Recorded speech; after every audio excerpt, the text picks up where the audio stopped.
Hi అండి, అందరూ బాగున్నారా? టమాటా పప్పు చారు కాస్తున్నానండి. ఫస్ట్ అయితే టమాటా కందిపప్పు ఉడకబెట్టుకుని దీన్ని ఇలా మెత్తగా చేసుకోవాలి. పప్పు తిరిగిపోయిందండి, అందుకే ఇలా గ్లాస్తో అంటున్నా. పప్పు గుత్తు కొనాలి. పప్పు మెత్తగా మెదుపుకోవాలి.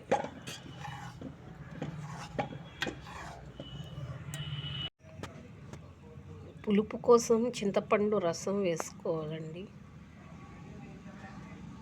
చింతపండు రసం మెత్తగా పిసికేసా. ఇప్పుడు పప్పులో వేసుకోవాలి. పప్పుచారు అయితే మరిగిపోయిందండి. ఇప్పుడు తాలింపు వేసుకోవడమే.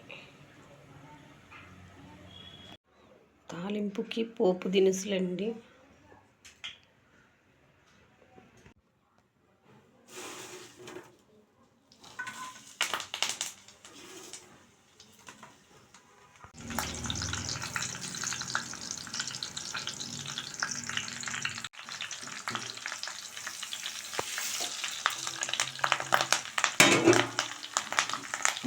పోపు దినుసులు వేసేసాను.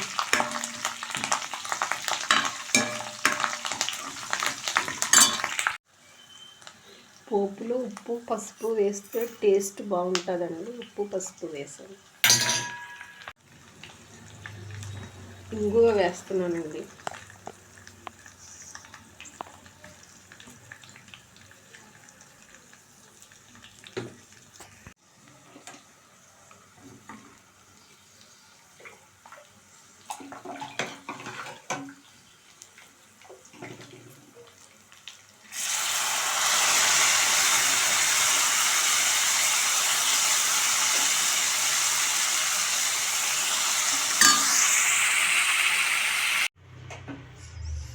వేడివేడి పప్పుచారు రెడీ. చివరిగా కొత్తిమీర వేస్తున్నానండి. టేస్ట్ బాగుంటుంది, ఆరోగ్యానికి మంచిది కూడా కొత్తిమీర. ఇంకా అన్నం తినేయడమే. వేడివేడి అన్నంలో పప్పుచారు అప్పడం నంచుకుని.